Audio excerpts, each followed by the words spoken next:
One yoga block, two yoga blocks. This is what we need for our postural exercise theme today. Stay tuned.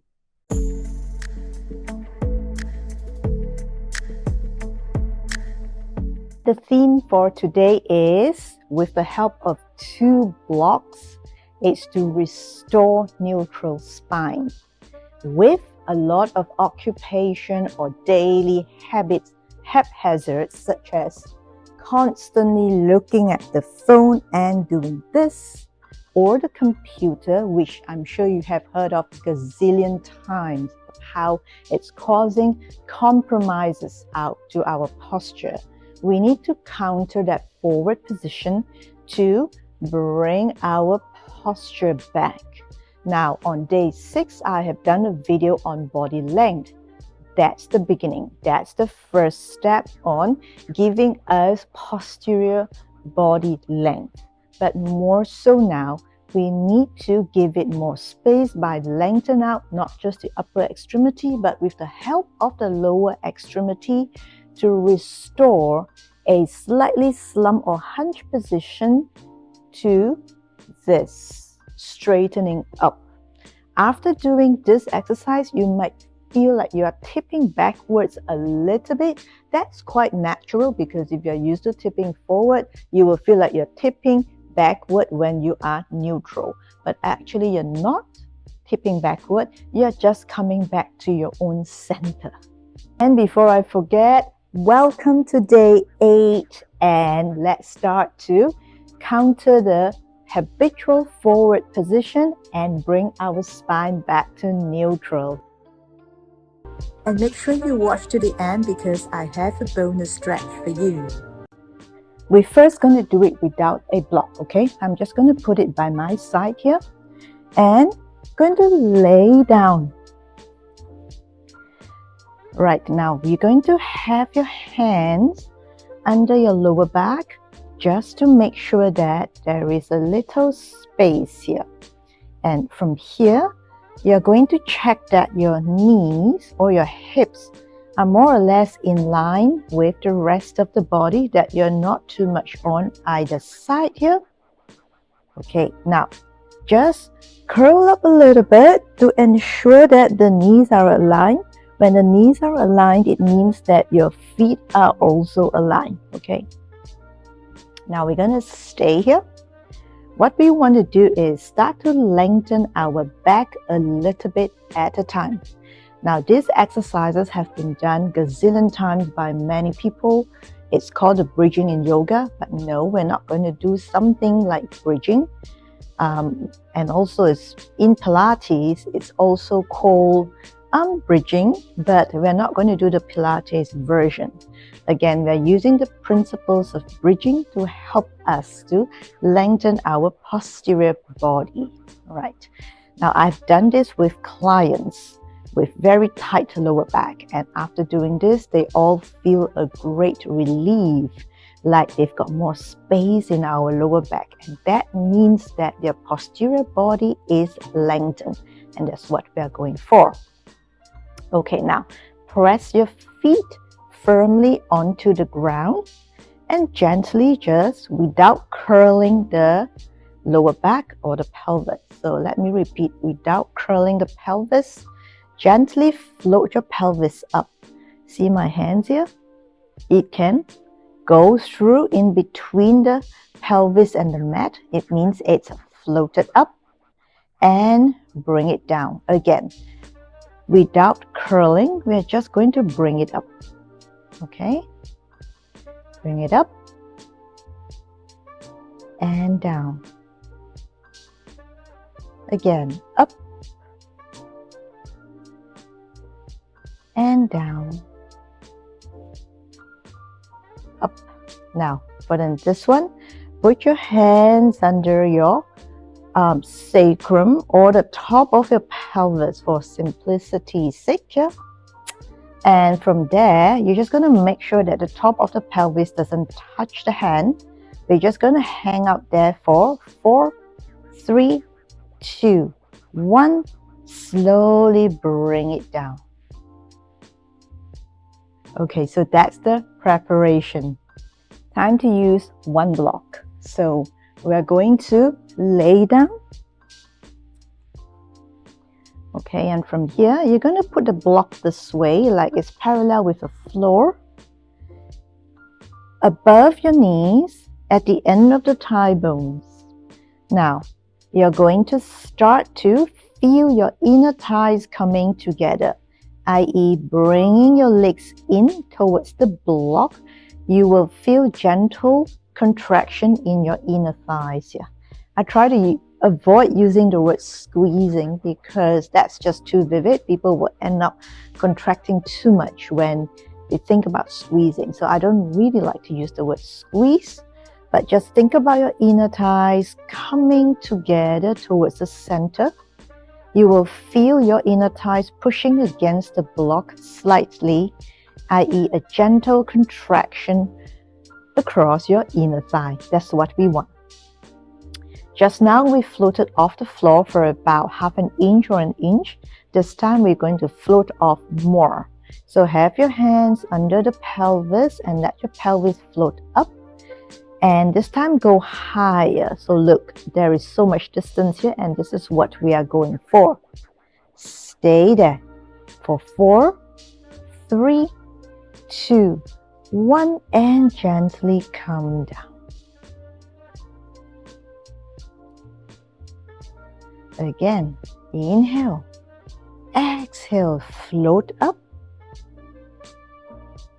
See if you can go higher more, opening up your hip joints here. But don't have to go all the way yet. And slowly bring it down.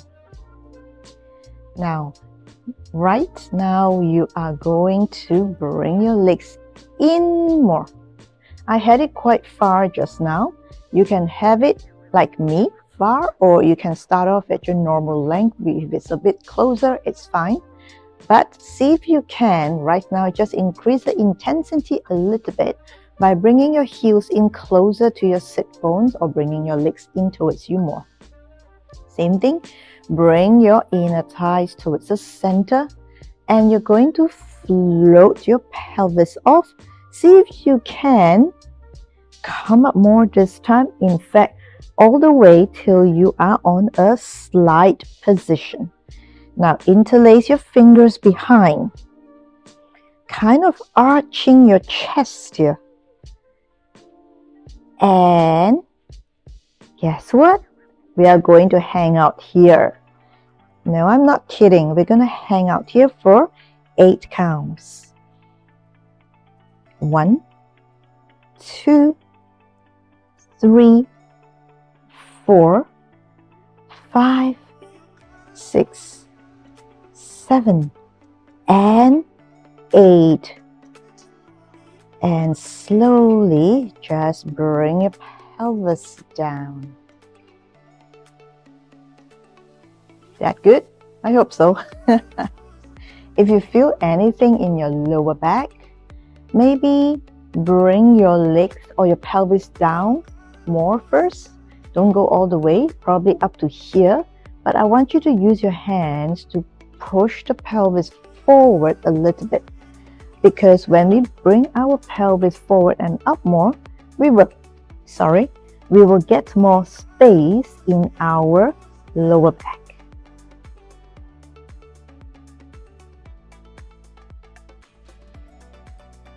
Time to bring in 2 blocks now.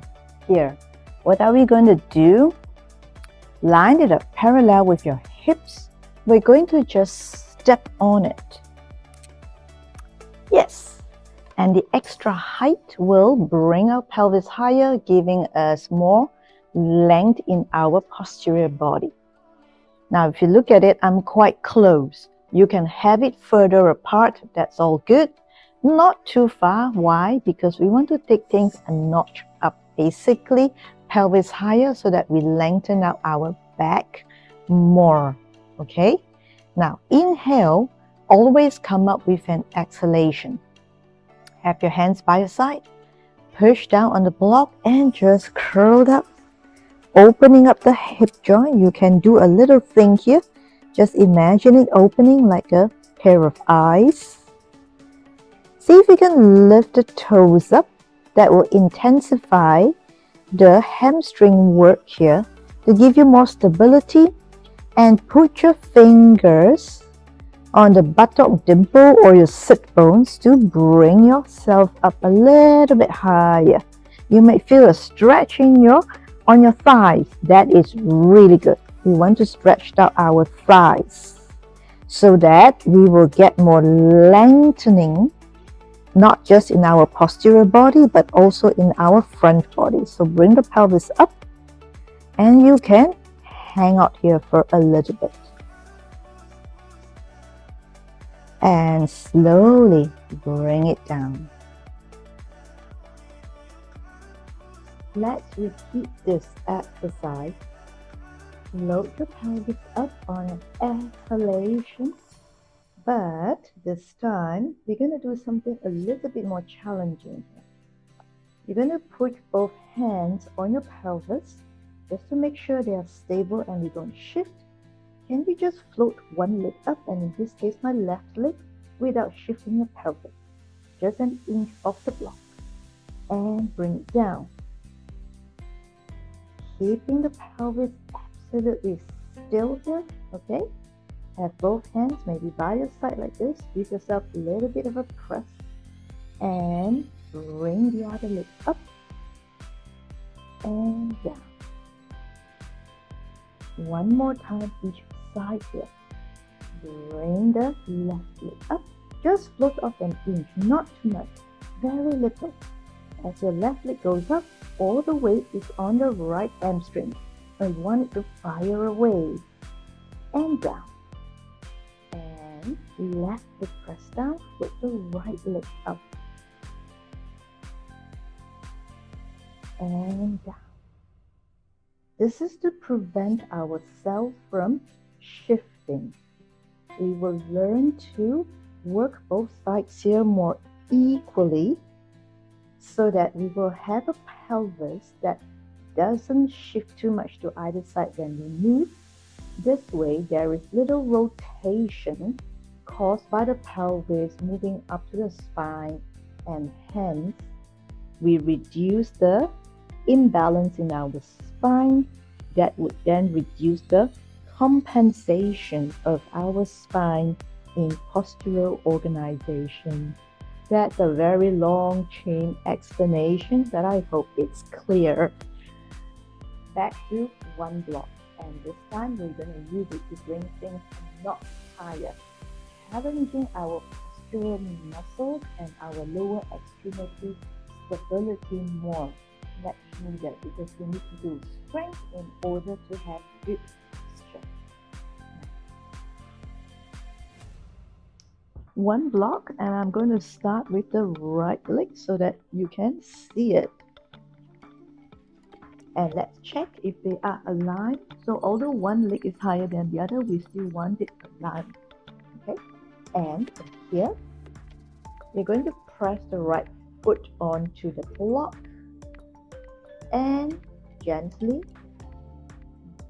bring your pelvis up like just now. Once you are up, you are going to float your left leg up to have the left knee meet the right knee at the same level.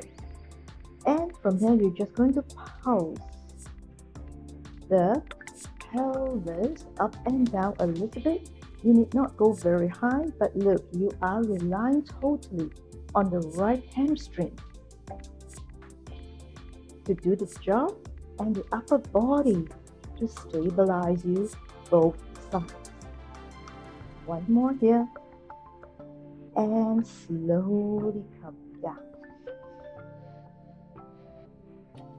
My right hamstring is firing away, and it really worked hard just now. I hope you feel it too, yeah? So make sure you feel nothing in your lower back. Okay, same thing here. Now, we're going to bring the pelvis up, and from here, float the right leg up to make sure the right knee is at the same level as the left. And you're going to bring the pelvis in a pulsating motion up and down, just dropping it up and down, relying totally on the left hamstring to hold us. Yes, this can also be a hamstring exercise or a pelvic stability exercise, but we are using it as a way to organize our lower extremity to better support our postural organization in our upper extremity. And last time, and come down.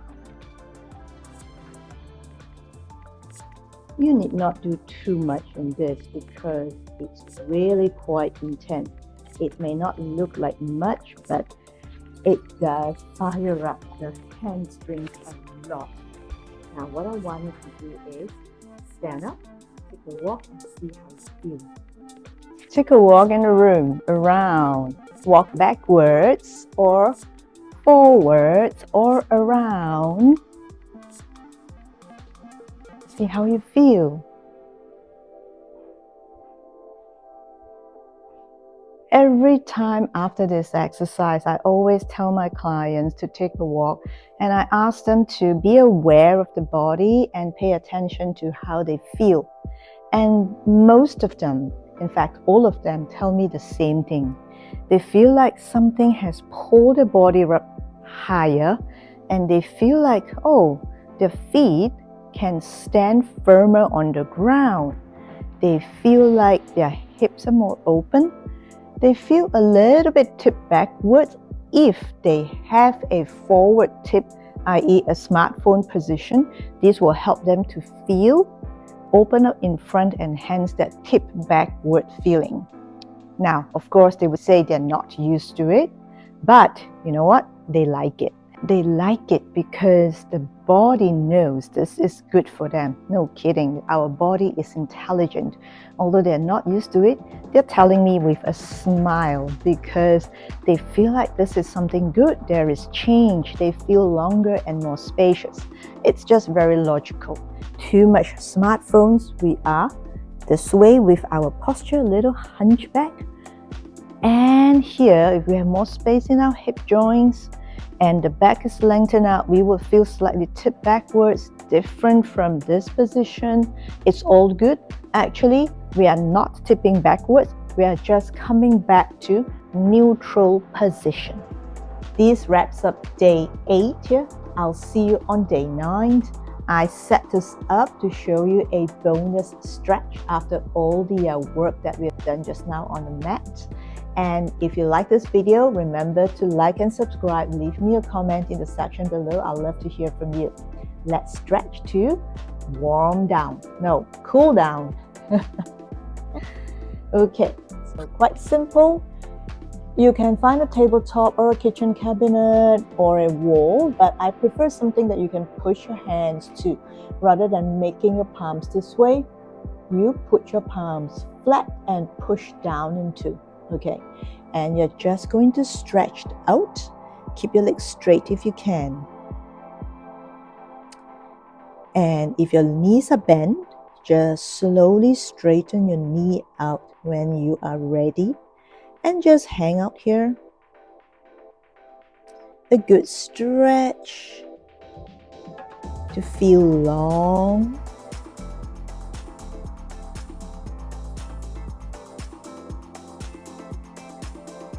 And that's it. This wraps up for real, and thank you for your viewership. Thank you for your participation. See you on day 9. And check out my other videos from day 1 to day 7. And this one, of course, day 8. Bye for now.